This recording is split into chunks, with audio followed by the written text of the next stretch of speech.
தர்பூசணி தர்பூசணி தர்பூசணி தர்பூசணி ஐயா வாங்க அம்மா வாங்க தர்பூசணி தர்பூசணி எவனு வரமாட்டான் டே நாய காய் வாங்கிக்கான் இது தர்பூசணா தர்பூசணி வாங்கிக்கலாம் சம்மர் சேலிங்கு உடம்புக்கு கூலிங்கு மூளைக்கு கேடு உடம்புல சூடு எது வந்தாலும் உடனே குறைக்கும் எதுக்கு முறைக்கிறீங்க என்னன்னு கூப்பிட்டா அண்ணான்னு கூப்பிட்டா உங்களுக்கு என்னன்னு கேட்சா ஏதோ நாயின்னு சொன்ன மாதிரி இருந்தது. ஐயோ நாய் மாதிரி கத்தினுங்கிற காய் வாங்கிக்கணும் தர்பூசணி சரி எவ்வளவு காய? 1 100 ரூபாய் 2 30 ரூபா. எது 1 100 ரூபாய் 2 30 ரூபாவா? நல்லா ஆஃபர் ஆகுது. இந்த 2 கொடு. கொடுக்குறேன். இந்தாண்ணா. யோ 2 பீஸ் தான் 30 ரூபாயா? பின்ன முழு காய 30 ரூபாய்க்கு 2 கொடுப்பாங்க. அப்புறம் அவள் தான் போக வேண்டியதா துண்ட போடணும். யோ 30 ரூபாய்க்கு 2 காய் கொடுக்கலாம் குடியா? 30 ரூபாய்க்கா? நோ நான் உன் சொல்ற நல்லா கேளு.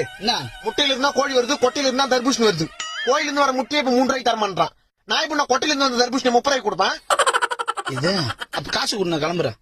நோ இது அயோத்தியில விளைஞ்ச ஆபத்தான தர்பூசு. கடை வரைக்கும் வந்துட்டு காசை கொடுத்துருவாங்க.